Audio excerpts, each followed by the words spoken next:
pasando toda esa crisis política que tiene que ver con el rompimiento, con las relaciones tanto políticas y en alguna medida económicas de todo el mundo americano, ¿verdad? Con lo que era un imperio español en ese momento, no solo en una crisis política, sino también en un declive militar importante en Europa.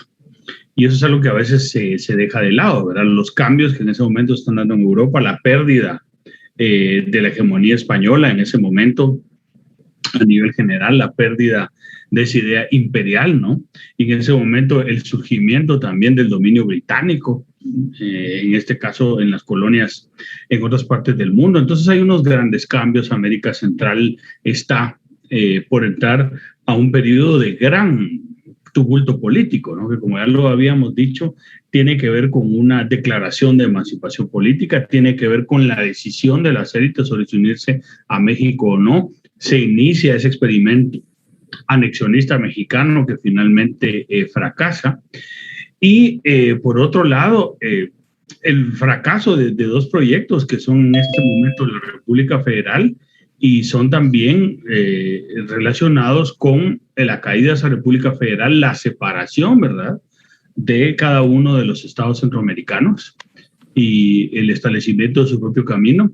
Entonces aquí estamos asistiendo a una gran inestabilidad política. Vamos a asistir a una guerra civil.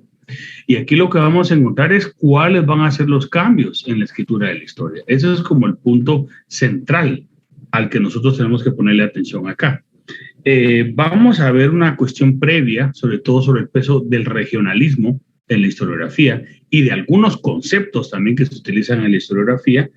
Y por supuesto que el primer reporte de lectura que ustedes tienen que entregar tiene que ver también con otros cambios, tiene que ver con los cambios en la escritura en las temáticas, tiene que ver con unos cambios en la escritura en los autores y por supuesto con el cambio de régimen político, ¿verdad? Donde supuestamente estamos pasando del antiguo régimen a la modernidad, pero como ustedes ya lo vieron en la última clase, a lo que asistimos en este periodo es a un imbricamiento, una entremezcla, ¿verdad?, de esos valores del antiguo régimen con una pretensión de una cultura política moderna, ¿verdad? Eso es como un tema central al que tenemos que darle posibilidad a nosotros en nuestro análisis. ¿Por qué es importante hablar del regionalismo? Porque otro de los grandes problemas que ha tenido la historiografía centroamericana, pero guatemalteca, sobre el tema de la emancipación política ha sido su exagerado localismo. Todo este fenómeno se quiere ver desde una perspectiva absolutamente local, incluso nacional. Ojo con esto, porque incluso hablar de historiografía guatemalteca en este momento es engañoso. Es guatemalteca porque pertenece al Reino de Guatemala, pero no es guatemalteca porque no estamos hablando de Guatemala como Estado-nación. Y ese es otro punto muy importante. Pasar de esa noción de ser una colonia a ser un Estado-nación, de que un municipio o un centro urbano importante pasa a ser de capital o de centro urbano a ser ya capital de un Estado. Entonces, estos son cambios muy importantes y que pocas veces los vemos nosotros en la historiografía, hasta años muy avanzados, ¿no? Prácticamente en el siglo XX. Entonces, hay que tener cuidado con el nacionalismo en la historiografía. ¿Por qué es muy importante este tema del nacionalismo? Porque vamos a estudiar el siglo del nacionalismo, el siglo de la formación de los estados nacionales en Europa y en América. Entonces, ese nacionalismo imbuye toda la escritura de la historiografía. Claro, ese nacionalismo nosotros lo vamos a ver con expresiones previas, ¿no? De ese sentimiento, ¿verdad?, de pertenencia a una patria, etcétera, etcétera. Pero el tema del nacionalismo ya venía emergiendo desde antes, pero es en este momento donde se consolida. Ahora, ¿cuál es el problema? Cuando se escribe una historia para afirmar ese imaginario nacional, porque el imaginario nacional es también una construcción. Entonces, todas las naciones son artificiales, todo es un cuento. No, porque claro, hay una experiencia histórica común que comparten los pueblos y eso hace también que tengan un sentido, vamos a quitar la palabra de nación, pero sí un sentido de comunidad política. Hay otra pregunta que nos tenemos que hacer. ¿Cómo ejercen su pertenencia los miembros de esa comunidad política? Ese es otro gran tema. ¿Los indígenas? ¿Los mulatos?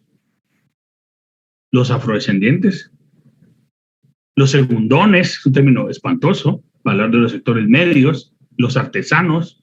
O sea, este es un punto central. Aquí a lo que quiero llegar es hacer lo que mejor hacemos los historiadores, ¿verdad? Que es complejizar todo. Lo que pasa es que, miren, y eso que no hemos entrado en materia, pero vamos a combatir dos grandes tópicos, porque yo le he estado dando duro a ese tema en la opinión pública. El primero, miren, hay que superar esa visión simplista de la independencia conservadora, porque ya hemos hablado de que esa palabra conservadora es discutible. Entonces tenemos que tener cuidado. Es bien fácil. Si yo digo, es que la independencia la manejaron los criollos, ya. Eso es un simplismo. Eso es como dice la autora Sagastume, que va a ser su profesora, contar la historia sabiendo ya cómo va a terminar. No, hombre. Si aquí a lo que estamos asistiendo es a una cuestión, un proceso complejo, como lo hemos estado viendo. Y otro tópico importante, aparte de esa idea de la independencia conservadora, es también esa idea de una independencia que solo se reduce a un pacto entre las élites. ¿Ah? Sí, por supuesto, hay un acuerdo entre las élites, pero hay una cuestión muy importante. Hay un debate político que no se puede dejar atrás, y es la idea, ya se los dije, pero se lo vuelvo a repetir, de una monarquía constitucional que va radicalizándose y evolucionando hacia una idea de república. ¿Qué es importante entonces para el estudio de la independencia? El estudio de la historia del pensamiento político. Aquí no da tiempo de ver eso, pero es algo que tendríamos que hacer, ver la historia, y un curso que tendría que haber en la carrera, una historia de las ideas políticas. Es que eso de las historias de las ideas ya es algo muy desfasado. Bueno, historia del pensamiento político. ¿Por qué? Porque también, y podemos derivar un tercer simplismo, ¿verdad? Son esas famosas tesis derivativas. De decir que aquí se hace la independencia porque se habían visto las ideas de Francia, de que aquí se emprende una emancipación política por las ideas de Estados Unidos, las ideas británicas, por supuesto que influyeron, pero hay que evitar ese simplismo, porque estamos evolucionando de esa monarquía constitucional que se creía que se podía dar con Iturbide a la idea de una república, primero federal y después ya pequeñas repúblicas. O sea, miren ustedes, es un tumulto político tremendo. Emancipación política, anexión, república federal, guerra civil, separación, y cuando se da la separación vienen conflictos entre los estados. Posteriormente entramos a una vena autoritaria a finales del 19, principios del 20, prosigue esa vena autoritaria. El dominio que en su día tiene Inglaterra sobre la política centroamericana pasa a dominio de Estados Unidos. Ese dominio de Estados Unidos genera también gobiernos autoritarios que se mantienen prácticamente hasta la finalización de la Segunda Guerra Mundial. Y aquí estamos. Ahora, todo esto es muy interesante como estudio de historia política, pero la pregunta que a nosotros nos incumbe es cómo esto influye en la historiografía, cómo esto influye en la escritura de la historia. Entonces, en este periodo donde estamos en esa parte de la anexión a México y la idea de una república federal, acuérdense ustedes de que esos pocos momentos de integración que tiene América Central, ¿verdad?, están en constante tensión con esos regionalismos de las élites y regionalismos también de las poblaciones, porque eso también tiene que decirse. Esa afirmación regional que después se vuelve una afirmación regional en contra de Guatemala o en contra de otros estados vecinos. Generalmente va a ser en contra de Guatemala. Entonces, esta cuestión es muy importante analizarla, porque esto incide en la escritura de la historia. Y vamos a entrar a otro punto muy importante. Y yo lo mencioné de una manera muy breve, y es la evolución del lenguaje político.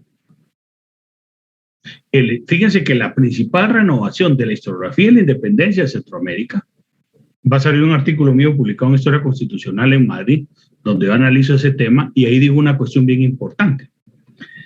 El cambio principal que hemos tenido en la escritura de la historia sobre la emancipación centroamericana es el análisis del lenguaje político. ¿Por qué? Porque el lenguaje político construye legitimidad, construye una visión estatal, una visión regional. O sea, ¿por qué les planteo todo esto? Puede ser muy abrumador, pero a lo que estamos asistiendo es a un proceso de cambio muy complejo y a un proceso también de inestabilidad política. Y esa inestabilidad política ha tenido que ver no solo en la inestabilidad de los estados nacionales, no solamente en el poco desarrollo que tienen las instituciones en América Central, sino en la escritura de una historia muchas veces ligada al nacionalismo y algo muy peligroso, las pasiones políticas.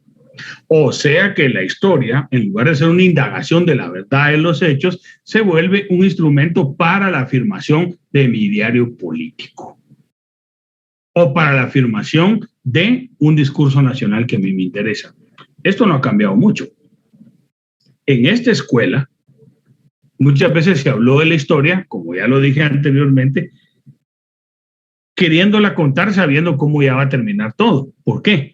Porque nosotros solo algunos pocos hechos los enmarcamos dentro de esa interpretación esquemática, ¿verdad? De ese marxismo tradicional, y entonces ya todos los hechos tienen que encajar en esa visión del marxismo. Entonces ahí caemos la independencia conservadora y el pacto de las élites, ya no investiguemos más. No, la investigación sobre este tema ha avanzado mucho. Entonces, esto se los digo porque miren, la ciencia como ejercicio no nos puede llevar, y se los dije en el curso anterior, a sistemas cerrados de pensamiento. Nos tiene que llevar a una pluralidad, a una apertura y a un debate. ¿Por qué me enfoco tanto en esto? Porque la historiografía que nosotros vamos a empezar a estudiar aquí es una historiografía durante más de 100 años, imbuida del nacionalismo y de las pasiones de las facciones políticas en conflicto.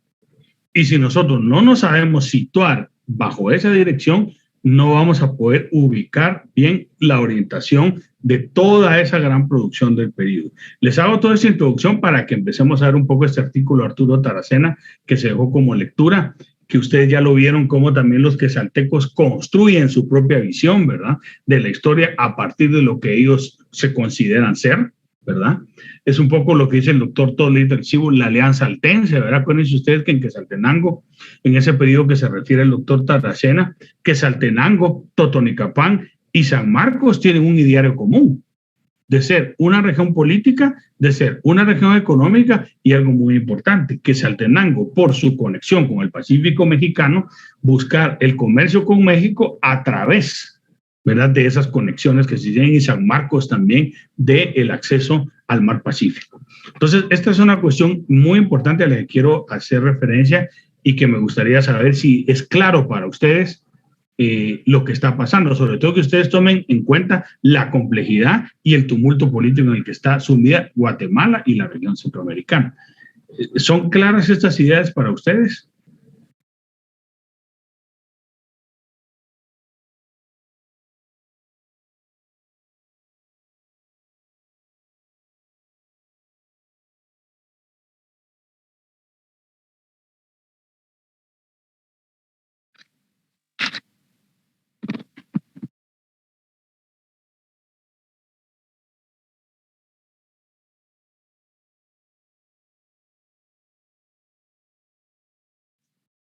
Bueno, algunos han dicho que es claro. Bueno, voy a compartirles la pantalla sobre este documento que está como lectura generadora y está en la antología, y vamos a conversar un poco ya más detalladamente de estas ideas que yo les planteé.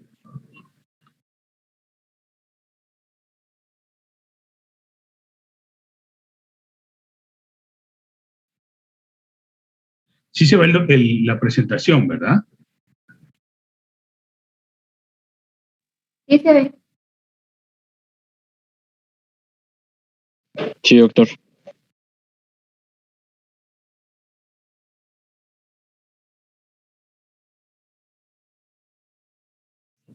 Varios dicen aquí que está claro, y José Dávila dice entender de manera más amplia lo político en esa época. Así es que ese es el punto, entender qué está pasando, y aquí nosotros lo vamos a seguir viendo. Bien, esta presentación forma parte de este artículo que publicó el doctor Arturo Taracena, que se llama Revolución, Pacifismo y Laboriosidad en Centroamérica, la historiografía liberal y conservadora y el surgimiento de las virtudes nacionales.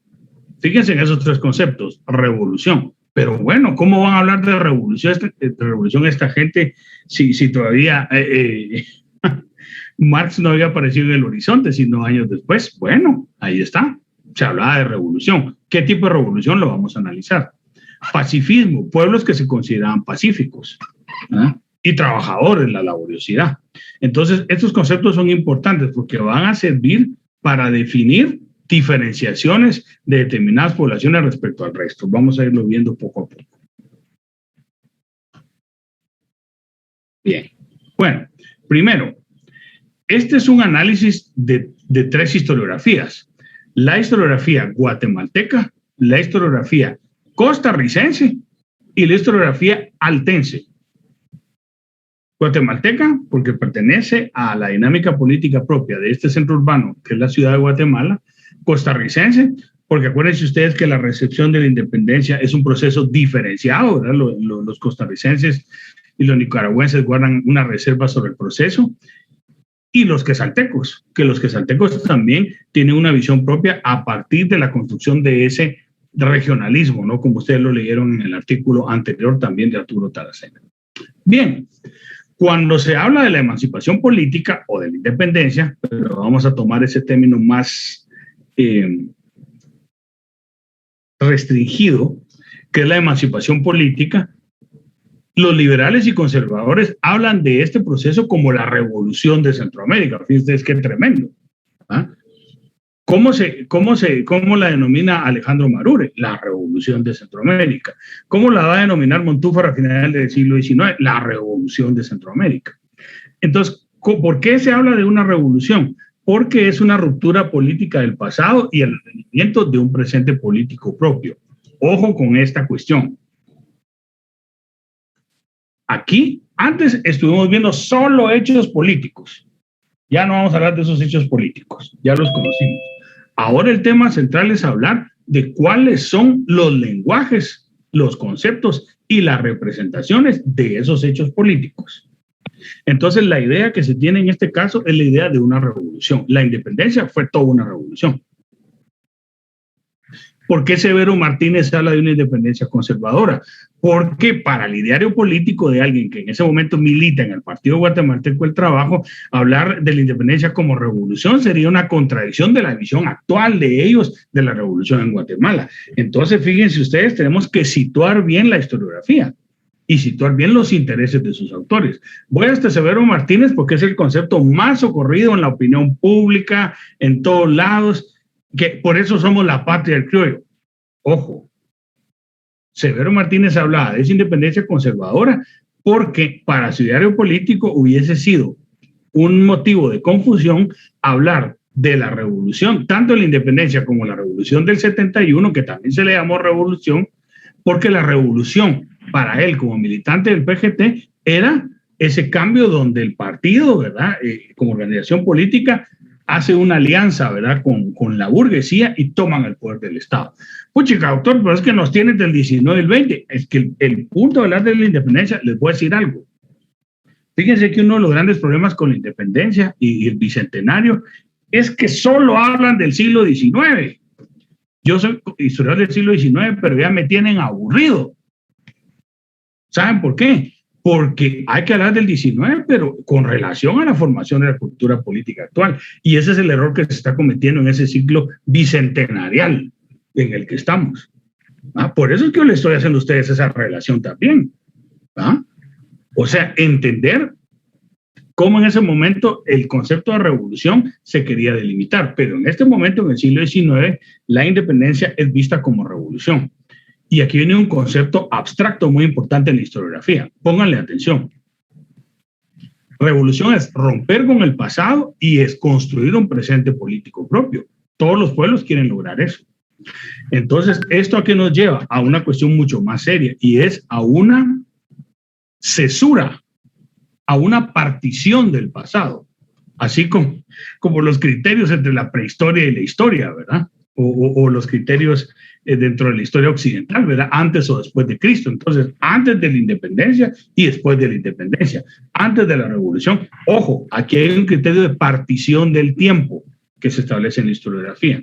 Entonces, cuando se está hablando de revolución, se está hablando de todo eso y la mencionan como revolución. Los liberales, la corriente liberal radical, para decir rompimos con el pasado y empezó una nueva era. Eso no es del todo cierto, ya lo hemos estado hablando. Y los conservadores se quejan, ¿verdad? Vino esa revolución, vino esa falta de paz en la región, todo era guerra.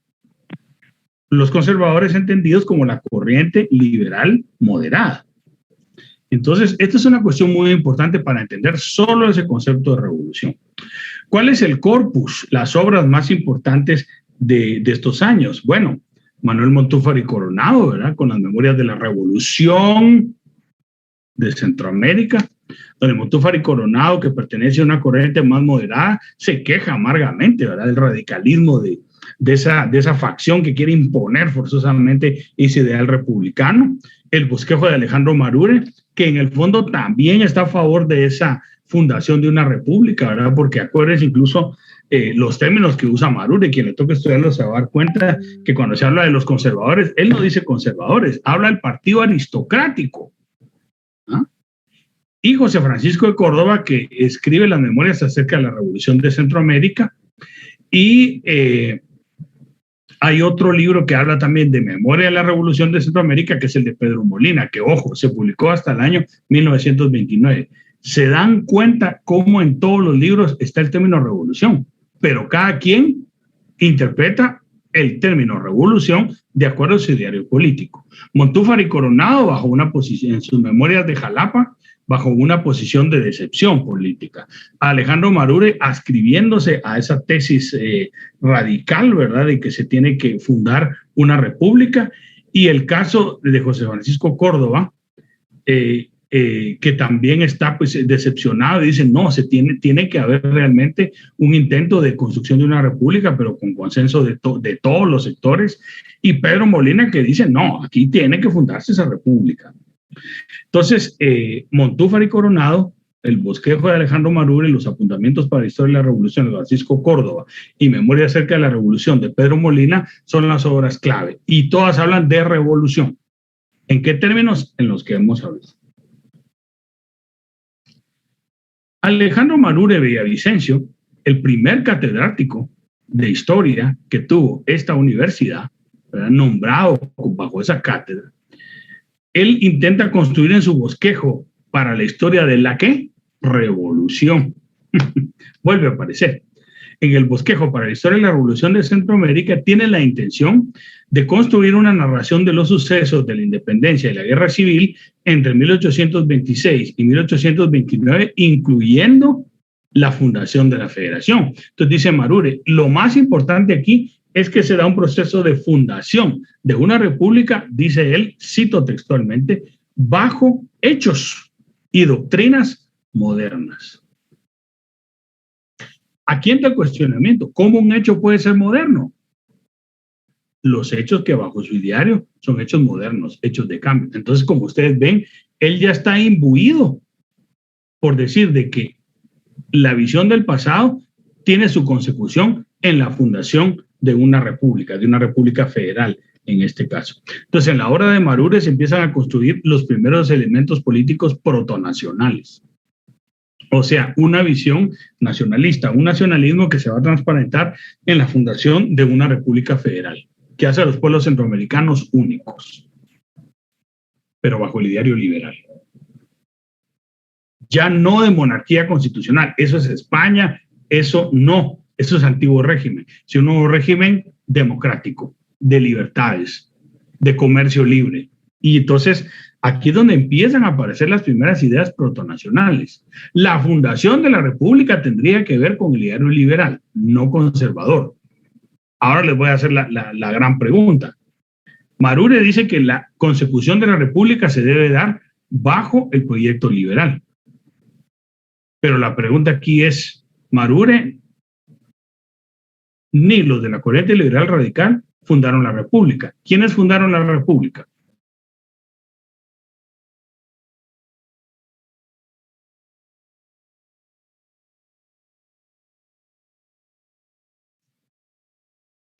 ¿Qué grupo político funda la República de Guatemala?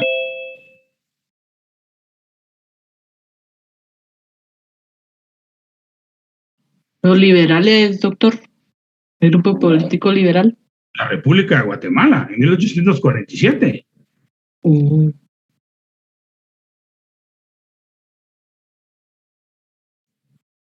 ¿Quiénes fueron? Conservadores con Rafael Carrera. Él funda la República.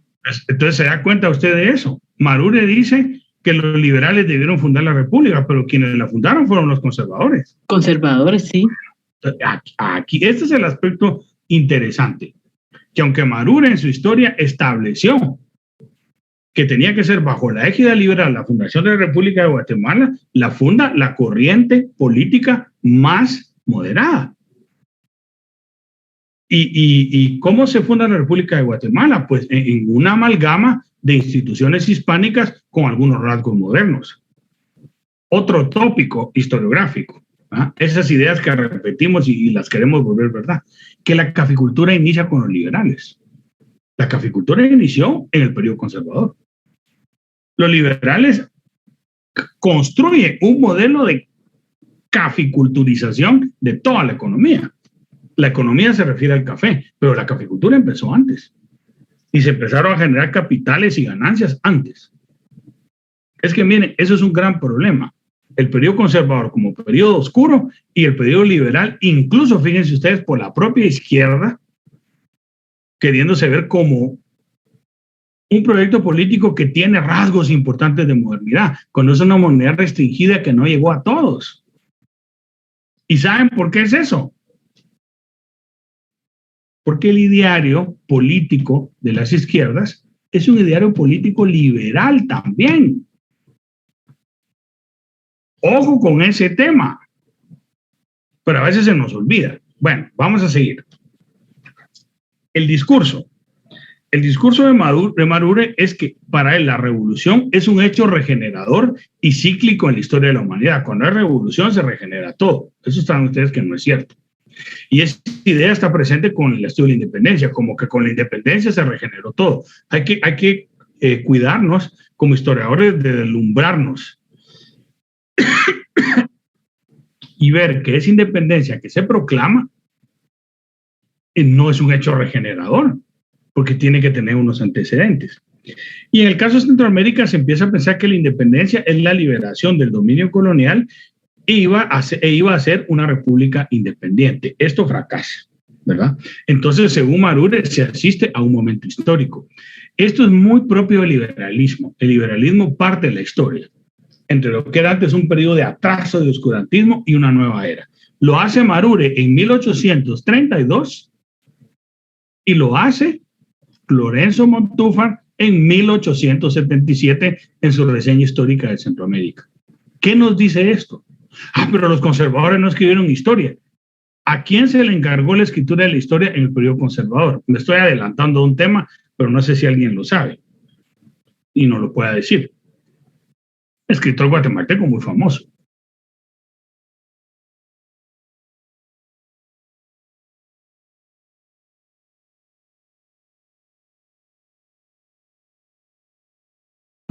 ¿Será José Milla?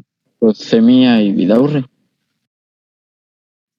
José Milla y Vidaurre. El gobierno le encarga la escritura de la historia. Y después de José Milla y Vidaurre, ¿quién siguió?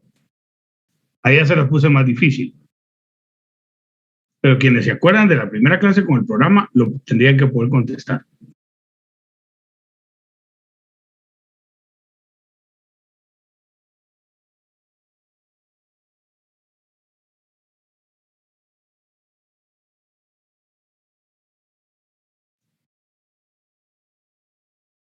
Don Agustín Gómez Carrillo, papá de Enrique Gómez Carrillo. Él continuó la obra de José Milla y Vidaurre. Entonces, esa era una historia con otro enfoque. Era una historia incluso que recurrió a una gran cantidad de documentación primaria. Y después ya viene Lorenzo Montúfar y escribe la reseña histórica de Centroamérica. Pero es en ambos periodos y bajo esa égida liberal que se escribe gran parte de la historiografía. Entonces, ojo con este asunto. El ideario político que más ha influido en la escritura de la historia en Guatemala y en América Central es el ideario político liberal. transido de nacionalismo y transido de esta idea de partición histórica del tiempo, de que antes se dio un periodo oscuro y que ahora se inaugura una nueva era. Cuidado cuando leamos a Marure, cuidado cuando leamos a Montúfar, cuidado cuando leamos a Bates Jauregui, cuidado cuando leamos a todos esos autores. Ellos están imbuidos de esa visión. Y autores de inicios del siglo XX también. Lo que pasa es que ese liberalismo se transforma. De ese liberalismo, que este es el de primera generación, a un liberalismo de segunda generación, que es el liberalismo de 1871, y después el liberalismo de Estrada Cabrera, un liberalismo autoritario, ¿verdad? Y ese liberalismo también caudillesco, ¿verdad? Del Partido Liberal Progresista, que estuvo gobernando prácticamente la primera mitad del siglo XX. Ojo con ese tema. Ese liberalismo, miren, se va adaptando y se va cambiando. Cuidado con pensar en conceptos puros. ¿Quedan claras estas ideas y cómo se dan las transformaciones?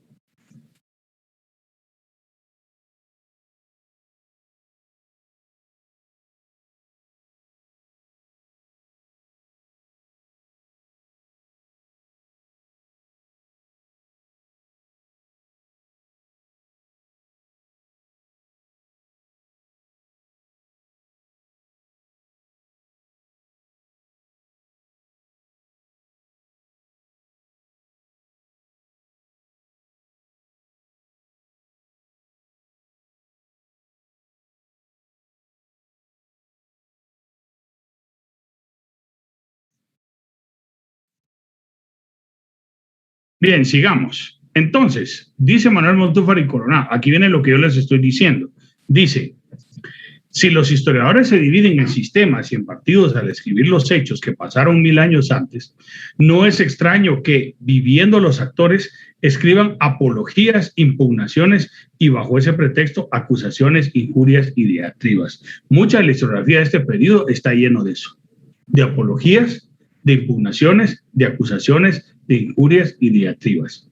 La historia, así como en el periodo colonial se usa para reafirmar intereses de grupos o intereses individuales de preponderancia política, aquí se utiliza para justificar y reafirmar idearios políticos. La historia se transforma entonces en un acto de poder, en un acto de legitimación. La escritura histórica no está sirviendo a una búsqueda de la verdad de los hechos históricos, sino a la afirmación de un ideario político. La historia no puede ser instrumento de afirmación de un ideario político. ¿Y eso será que se aplica solo para este siglo? No, se aplica para la actualidad también. Pero usted quiere hablar de una neutralidad, porque cuando yo digo eso en la escuela ya saltan, ¿verdad?, las reacciones. Es que usted quiere hablar de una neutralidad. Yo no estoy hablando de ninguna neutralidad, estoy hablando de lo que hablaba en el curso anterior. La historia es un esfuerzo ético que, aunque el historiador tiene sus puntos de vista, religiosos, políticos, personales, éticos, no los antepone a una visión de los hechos y mucho menos los acomoda a su ideario político. En este momento, como ya hablamos, Centroamérica estaba en un periodo de guerra civil, pero también, al igual que a la independencia se le llama revolución, a la guerra civil también se le llamó revolución, porque esa corriente política radical quería fundar, ¿verdad?, esta República Federal Centroamericana. Entonces empiezan con esa idea de que esa guerra civil en la que se sumió Centroamérica era una revolución. Ojo con esto. La visión que se tiene sobre Morazán en Guatemala, en particular la historiografía guatemalteca, ha puesto a Francisco Morazán bajo una figura de que es prácticamente un cuatrero y un invasor. Ojo, estamos hablando de una gran personalidad de la historia centroamericana que bajo, vamos a decir, una égida, un intento autoritario que hizo la fundación de esta República Federal. Hasta aquí estamos bien. El problema fue, y aquí vamos a entrar a otra cuestión muy importante con los caudillos en la historia, es que se construyeron visiones heroicas e historias de bronce sobre ellos. Francisco Morazán, como presidente de Centroamérica, que de hecho lo fue, y José Rufino Barrios como el reformador. Entonces, estos periodos bélicos son vistos como revoluciones. No son revoluciones. ¿Por qué no? Porque no generaron cambios radicales en la sociedad. No generaron realmente un cambio en la estructura productiva, un cambio en la estructura social o un cambio en la estructura del Estado, sino que era realmente una pugna entre facciones políticas. Entonces, una revolución ahí. Entonces, dice que la guerra civil, sobre todo el planteamiento de esta historiografía liberal, es que el primer acto político de libertad en Centroamérica es esta revolución para unificarla, ¿verdad? Y a pesar de que había una diferencia entre liberales y conservadores, esta diferencia se minimiza y se ve como una gesta. Y esto es una cuestión muy importante porque al final lo que dicen muchos autores es que aunque Centroamérica está en una guerra civil y hay una corriente liberal moderada y una corriente liberal radical, tenían un consenso y ese consenso es que ellos eran los actores políticos legítimos, que la revolución les otorgaba a ellos esa legitimidad para tomar posesión del poder político, aunque fuera temporalmente. Pero lo separaban, y esto es una cuestión bien interesante, ¿verdad? Los actores políticos tenían una legitimidad que les otorgaba esa guerra civil, ¿verdad?, para ellos tomar el poder político. Pero muchos de los actos, muchas de las acciones que dieron lugar a esa guerra civil no eran legítimos. ¿Por qué razón? Por una razón muy sencilla. Porque se quería imponer un régimen político por la fuerza.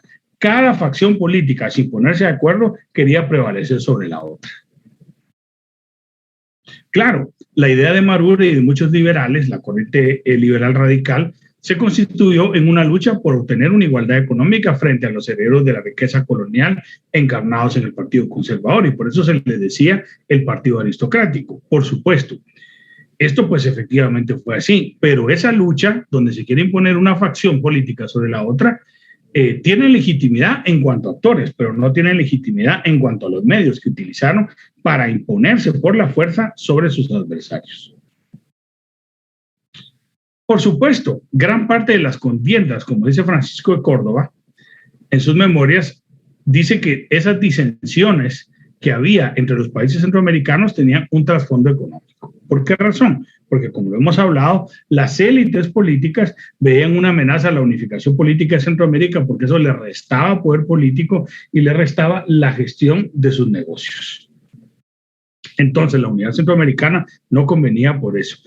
La historiografía ha creado un tópico, es decir, es la élite guatemalteca, los Aycinena tuvieron la culpa. No solo fueron los Aycinena, fueron las élites de todos los países centroamericanos.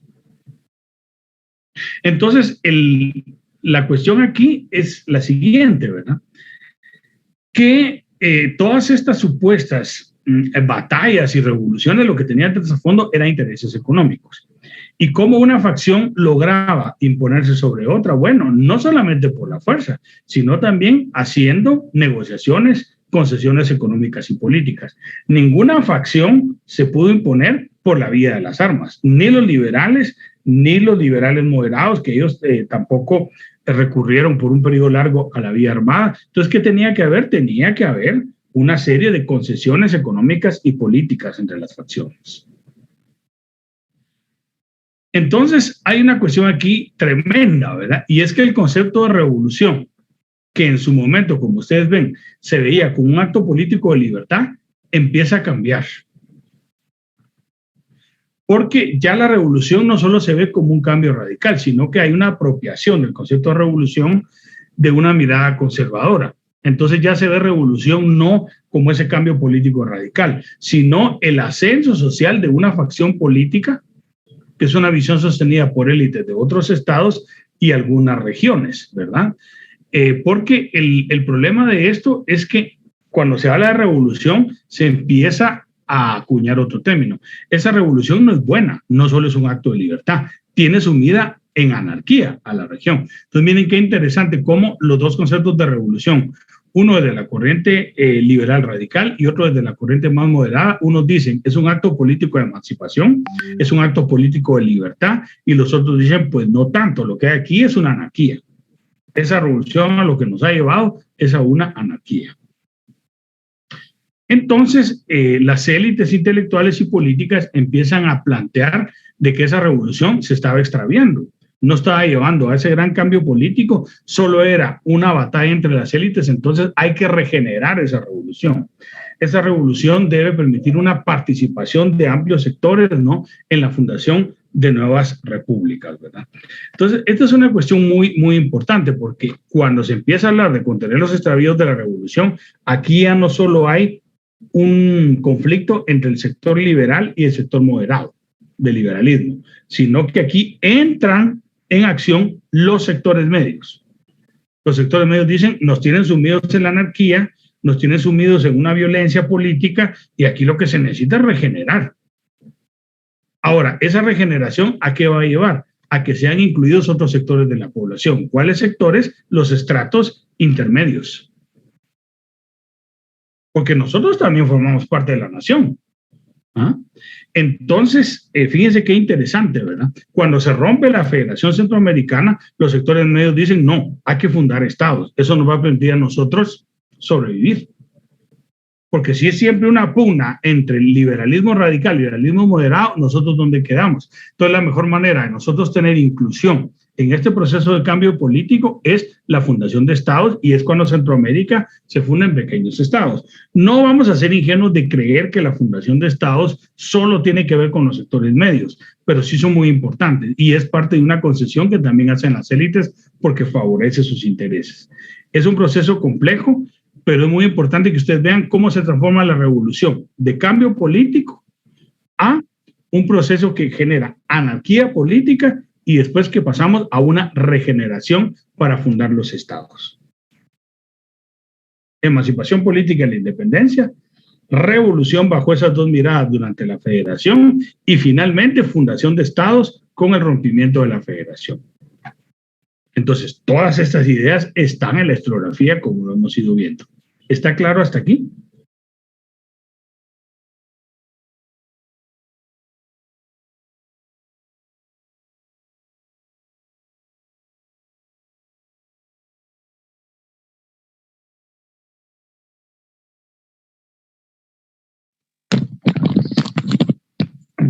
Buenas tardes.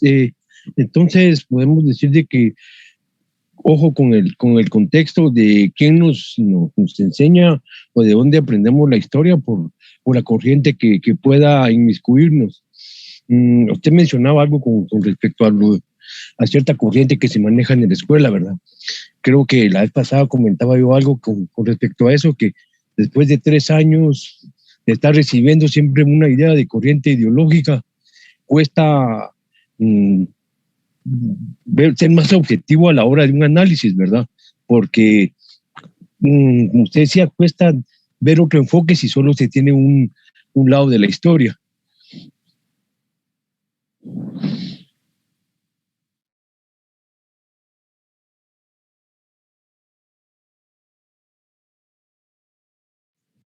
Por supuesto, Mario. Lo que pasa es de que es importante nosotros realizar una narración histórica y un análisis histórico de hechos. Y no al contrario, que los hechos se adapten a una visión ideológica determinada. No, el punto es dejarnos cuestionar por los hechos y ver si determinadas herramientas de análisis me ayudan o no en la comprensión de esos hechos. En otras palabras, es una pluralidad metodológica y dejarnos cuestionar por los hechos también, y hacer una investigación basada en hechos y basada en datos, ¿verdad? Sí, por supuesto que es difícil, pero por lo menos es importante que estemos en la disposición de advertirlo, ¿verdad?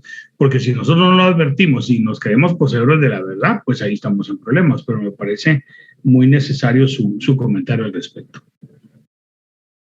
¿Alguien iba a comentar algo más o aclarar alguna duda? Si no, seguimos.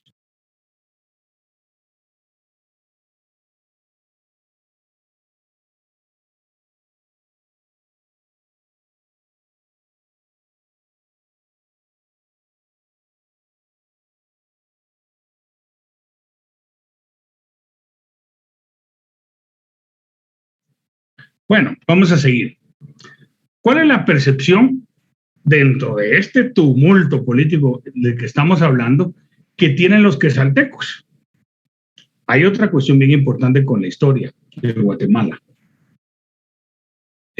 los que sean de origen quetzalteco van a estar bien contentos, ¿verdad? Yo como soy de Rafael Carrera, soy del Oriente, entonces Quetzaltenango para mí siempre fue como algo distinto, ¿verdad? Desconocido, hasta que yo iba de vacaciones a ver a mis tíos y todo, y Quetzaltenango era como otro mundo, ¿verdad? Después de yo vivir en Jutiapa tanto tiempo, que es un mundo totalmente distinto al del occidente, ¿verdad?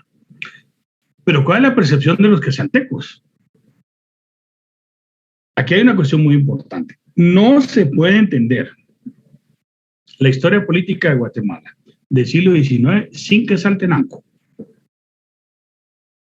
Sí, la alianza altense, Quetzaltenango, San Marcos y Totonicapán. Justo Rufino Barrios y sus correligionarios eran quetzaltecos.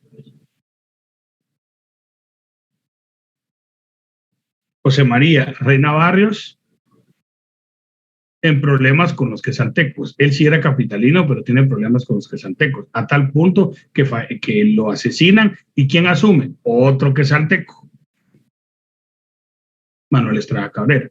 Quetzaltenango siempre está presente en la historia política de fines del XIX del siglo XX, por eso es importante. Y Quetzaltenango, los quetzaltecos se vuelven una población muy importante dentro del desarrollo de determinados discursos políticos y la reivindicación de su región y la reivindicación no solo de esa narrativa del Estado de los Altos, sino la reivindicación de lo que ellos son como región. Aunque ahí hay un discurso regionalista, como bien lo dice Arturo Taracena, que es un discurso fundamentalmente ladino, no un discurso indígena, pero también los quichés de Quetzaltenango tienen un discurso también de diferenciación basado en su propia visión étnica también. Pues hay que ponerle mucha atención a ese tema. El segundo centro universitario más importante de la USAC, ustedes saben que es el CUNOC. Y después, ¿cuál creen que sigue? El CUSAM, el de San Marcos. No es un dato menor, pero sigamos.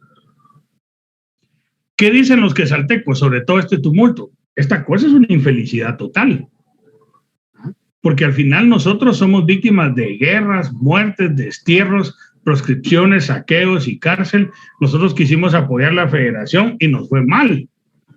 Porque claro, Quetzaltenango apoyó la federación porque eso le podía dar un acceso a fundarse como Estado y tener una relación con México. Les fue re mal. Y después viene Rafael Carrera y les pasa por encima.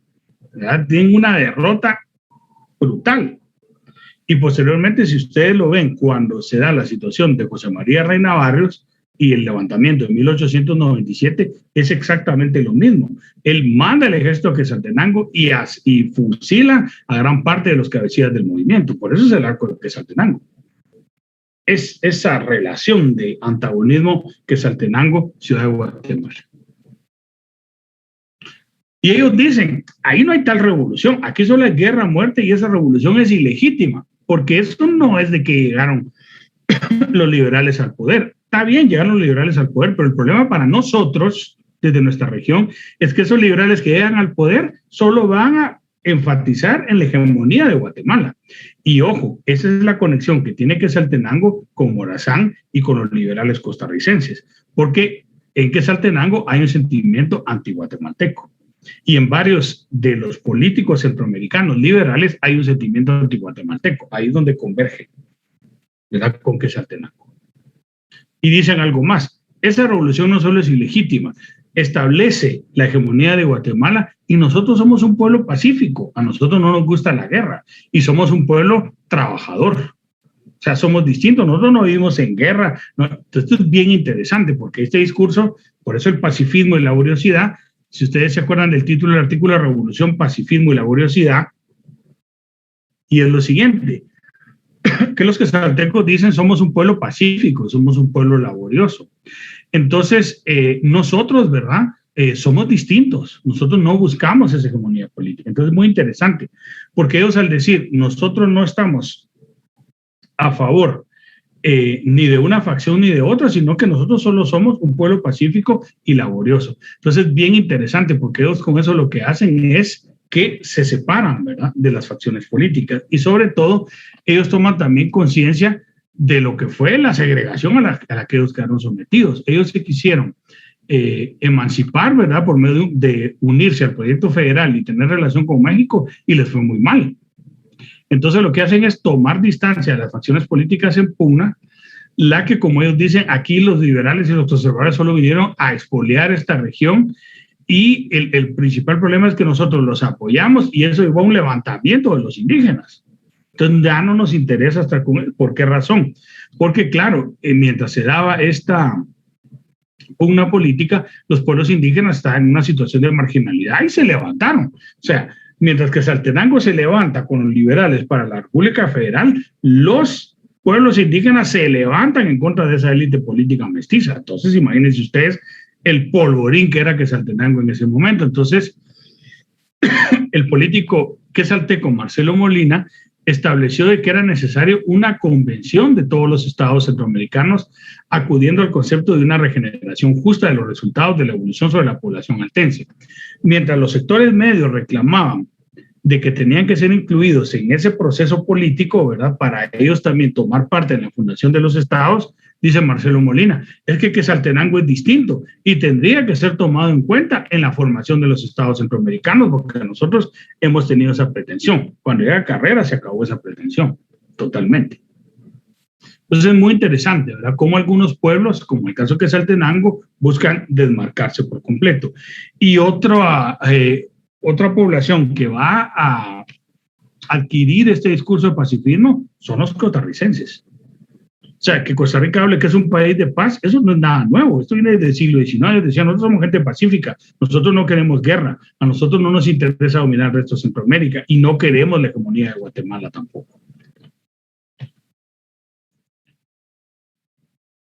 Entonces, es aquí donde empieza esta toma de conciencia diferenciadora de lo regional. Los costarricenses, como ya lo dije, también lo establecieron, ¿verdad? Al final, ¿qué es esto? ¿Es un gran ejercicio de democracia? No, son pactos políticos. Son concesiones políticas. Entonces, Rafael Osejo, el bachiller Osejo, en Costa Rica, en sus lecciones de geografía, señalaba en 1830 que el pueblo, fíjense lo que dice, el pueblo costarricense tiene la dulce, gloriosa y envidiable satisfacción de haber ejercido anualmente su soberanía, eligiendo sus apoderados sin los resabios del temor, sin influencia de la fuerza, sin el sinsabor de la tiranía. Guatemala y El Salvador y Honduras. Sus habitantes, pacíficos y laboriosos, han procurado aprovechar las coyunturas favorables que les ha presentado la providencia. Nosotros también somos distintos. Vamos a negociar nuestra inclusión, pero nosotros también no estamos en esa lucha. Nosotros somos diferentes. Entonces, ¿qué hay aquí? Una idea protonacional, un discurso de diferenciación. Nosotros no tenemos que ver con ellos. Si bien nosotros quisimos apoyar la federación, en el caso de Quetzaltenango, somos nosotros. Y los ticos dicen también, nosotros somos pacíficos y laboriosos. No necesitamos estar ya en ese entuerto político en el que están los que quieren imponerse sobre otros. Entonces aquí lo que empieza es ese protonacionalismo, o sea, una nacionalidad positiva. ¿En qué sentido? En decir, yo no soy aquello, yo soy esto. Una nacionalidad positiva que lo que muestra es algo importante, la virtud de una sociedad. Nosotros no tenemos esos defectos de estar en guerra, nuestra virtud es ser laboriosos y ser pacíficos. Entonces, hay una cosa muy importante, ¿verdad? Tanto en el caso de Quetzaltenango como de San José, Cartago y San José, Costa Rica, este discurso lleva a que ellos se deslindan de Centroamérica. Porque, entonces algunos me van a decir, pero doctor, entonces ¿por qué Quetzaltenango celebra la independencia y dicen que es una feria centroamericana? Ah, porque ese fue un discurso impulsado por la élite para reinstalar la idea de Centroamérica en Quetzaltenango. Pero para los quetzaltecos, ¿verdad? Esta situación es de que Centroamérica se ve como algo negativo. Entonces nosotros somos distintos, nosotros no queremos pertenecer a Centroamérica porque somos pacíficos y somos laboriosos. Entonces fíjense qué interesante, ser, como dice aquí, ser altense o ser costarricense adquiría un sentido político, nacional, regional, porque era compartido por los miembros de una organización estatal significativa. En el caso de Costa Rica, que sí se volvió un estado, ¿verdad?, frente a los males de la República Federal. Quetzaltenango nunca pudo ser un estado. pero Quetzaltenango y Costa Rica compartían esa visión, y esas visiones van a estar presentes también en la historiografía, en menor medida en la historiografía liberal moderada, pero van a estar esas ideas ahí. Queda claro el peso de ese regionalismo en la historiografía, tanto en los liberales radicales como en los moderados.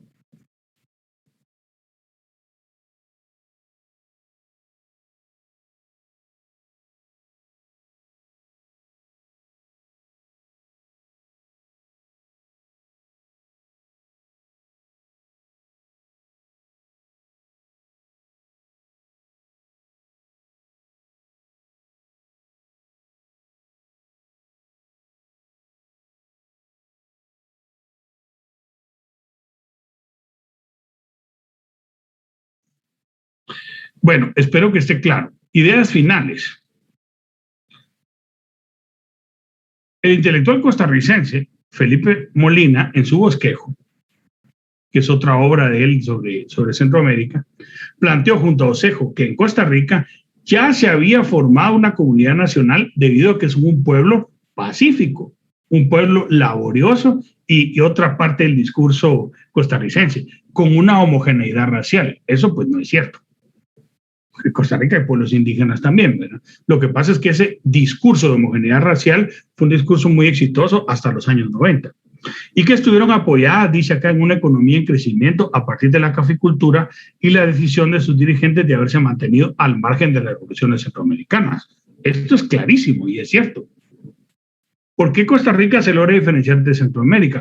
Es que la revolución del 48 eliminaron el ejército. No, hombre, eso es un simplismo.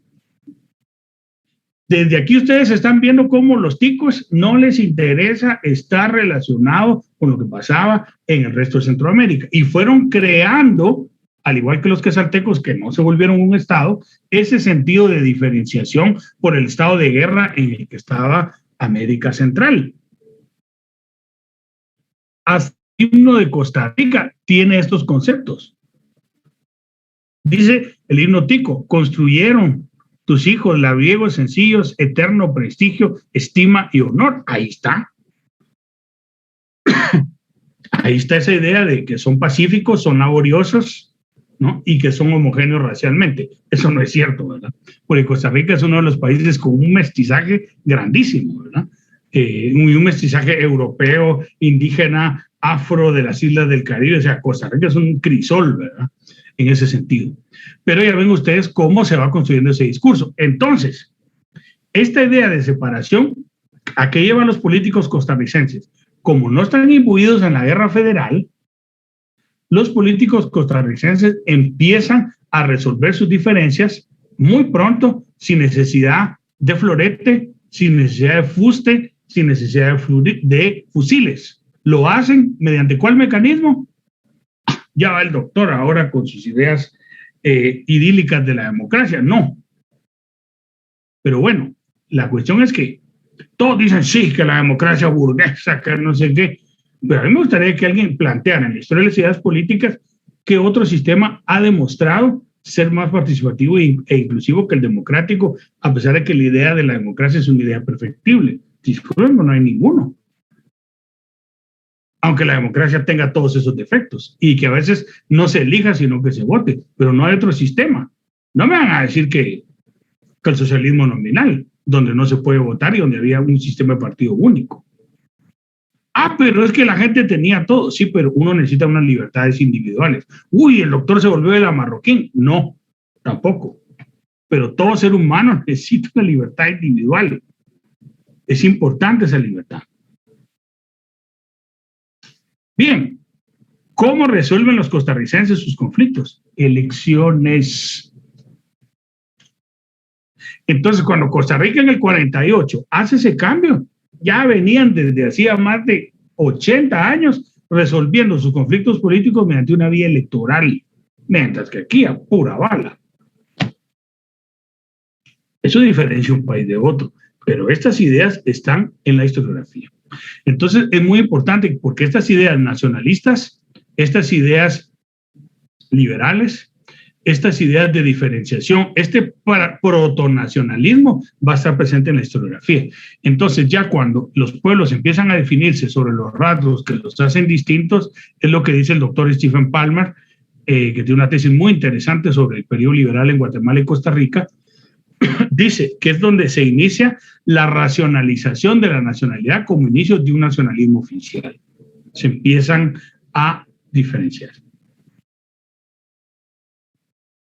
Para concluir, Lorenzo Montúfar, casi 3 décadas después, dice que la revolución de Centroamérica, o sea, toda esa guerra civil, fue una guerra desastrosa y funesta. Fíjense qué interesante. Montúfar no viene y dice, fue un acto de libertad. No, fue una guerra desastrosa y funesta para Centroamérica. Ahora nosotros, la segunda generación de liberales, nosotros sí vamos a generar el cambio y vamos a llevar a Centroamérica a la civilización y al progreso. Entonces, al igual que Marure decía que se iniciaba una nueva era histórica, Montúfar corrige la plana y dice, no, en esa época esa guerra al final fue funesta, no fue un acto de libertad. Ahora con nosotros, sí. Entonces ahí viene esa partición, cesura, o usando un término más coloquial, esa visión de tabula rasa del pasado del liberalismo, ¿verdad? Que en el caso de Montúfar hablaba de que lo que se había logrado era romper con el régimen conservador para que el régimen liberal fuera un régimen de libertades, un régimen de democracia, porque lo decían los discursos oficiales de esa época, y de progreso. Progreso para sobre la élite en el poder, que ellos se convirtieron en esa élite en el poder político. Entonces, la escritura de la historia finalmente es un acto de poder, se vuelve un instrumento de afirmación política, que es lo que no debe ser, pero es lo que caracteriza la historiografía de este periodo, y algo muy importante, que es un concepto más complejo, pero la historia lo que hace es establecer genealogías políticas. Marure, diciendo que esa generación de liberales había generado un cambio, esa era la revolución, y Montúfar repitiendo ese discurso diciéndolo a sí mismo. En la primera etapa, quiso ser la imposición de una facción política sobre otra, y en la segunda etapa sí fue efectivamente un triunfo bélico de una élite emergente que tomó el poder del Estado y que lo remodeló en su estructura de poder.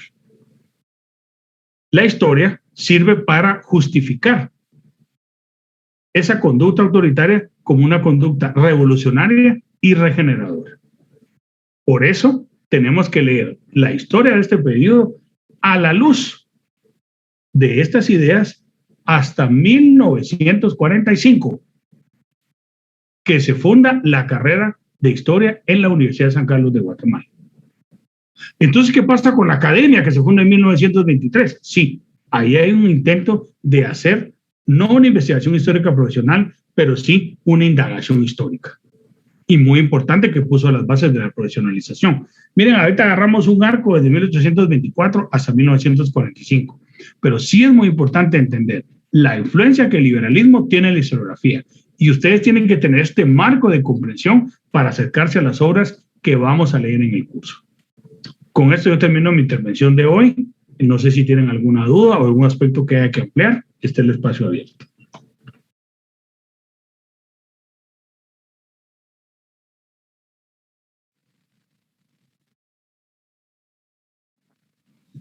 Buenas noches, doctor. Si me hiciera a favor, quisiera comprender un poquito más la cuestión del liberalismo moderado. Comprendí yo que, no sé si estoy bien, en el liberalismo moderado es cuando ya incluyen a las otras partes.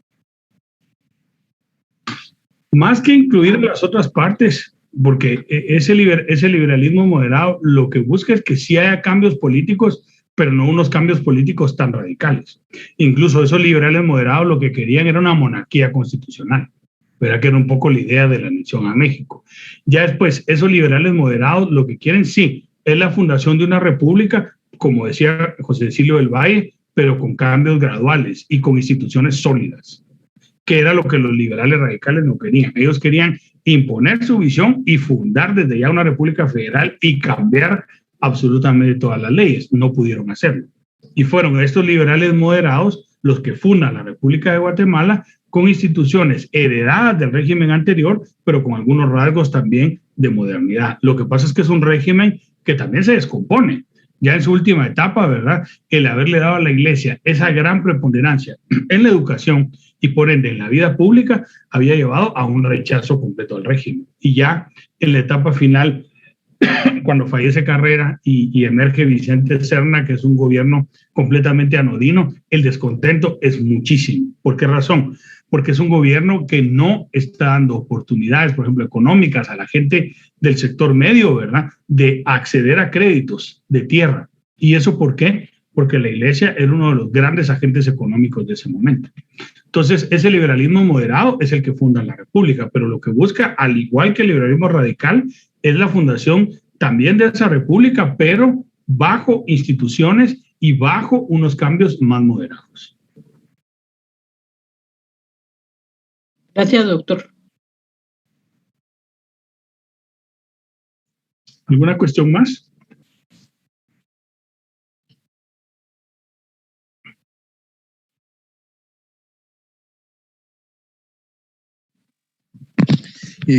Doctor, podríamos decir que bajo, digamos, este antagonismo que se va generando entre moderados y radicales, también está aquello de que si lo que no es mi idea no es bueno, ¿verdad? Lo que yo no propongo no funciona, y va generando ese antagonismo que conlleva a muchas confrontaciones bélicas, ¿verdad?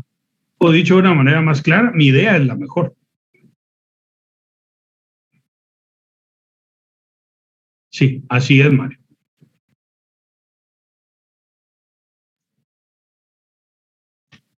¿Alguna cuestión más?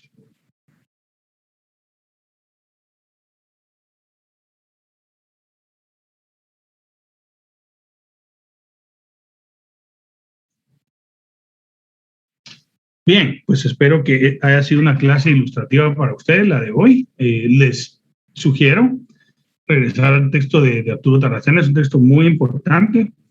Y la actividad evaluativa que tenemos para el jueves, él entrega el primer reporte de lectura del artículo del profesor William Griffith. Vamos a comentarlo ampliamente, es muy importante también comentarlo. Yo ahora empecé antes por todo el asunto del tumulto político, pero después nos vamos a centrar en autores y en temáticas que empiezan a cambiar en la historiografía. Esa es la única actividad que tenemos para el jueves, que ustedes entreguen su primer reporte de lectura para que tengan tiempo de trabajarlo y entregarlo. Está puesto para solamente el periodo de clase, para que sea entregado, para que ustedes estén muy atentos en hacer la entrega, y por eso no puse clase magistral, porque la estoy dando hoy, para que ustedes también tengan tiempo de terminarlo, por favor. Entonces, para que lo tengan en cuenta. Con eso, pues, concluiríamos y, pues, nos vemos la próxima semana. Feliz noche, doctor, y feliz noche a todos los compañeros. Muy amable. Gracias, doctor. Feliz noche a todos. Buenas noches, compañeros. Cuídense. Feliz noche.